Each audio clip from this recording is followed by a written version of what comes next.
Hi, Julianne with Sterling Credentials. Hey, this morning I wanted to talk a little bit about what I call mental gymnastics.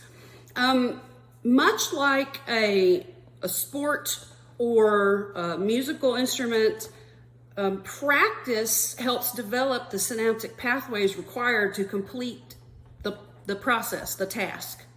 And so we talk about muscle memory in terms of being able to kind of go on autopilot and do certain skills. And that is to allow more brain availability to work on differentials, assessment plans, critical thinking. The same type of muscle memory that we can develop through physical practice, we can also develop through mental practice. And so one example of this is when we're doing our flipped classroom and our case evaluations, we start with you're responding for a report of blah, blah, blah. Tell me your differentials. When you arrive on scene, what do you want to know? So that they have to work the assessment process. As we get to treatment branches in the road, one of the things that I implemented was to force students to commit. So even in group discussion, we have a little conflict, let's say, about what we think the next treatment should be. Before we have any further discussion, I force everybody to commit. You are the paramedic, make the decision.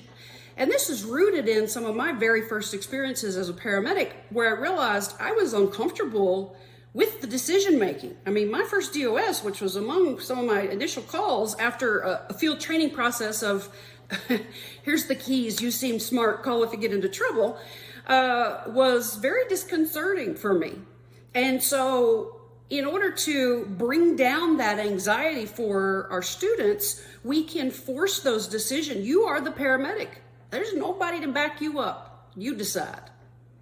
And then we can progress on with our discussion. And my objective in that is just to help the students become more psychologically comfortable with being the say-so, and also developing that pathway down which we should travel with every patient, right? From initial observation to assessment and differentials and treatment plan A and treatment plan B.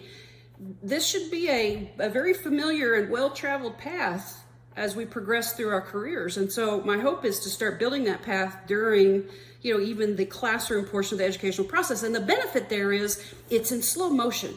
And so the critical learning points are fully absorbable versus out on the street where things are going to get by students, or with preceptors who don't necessarily understand the inner workings, the pathophysiology of what they're managing.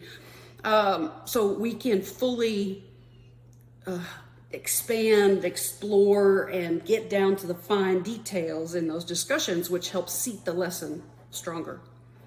So I would encourage you, force this commitment step of this mental gymnastics process. And remember, you're training the brain as much as you're training the body. And we can train to those higher levels. Train like we fight, right? Have a fantastic day, and I hope to see you next time.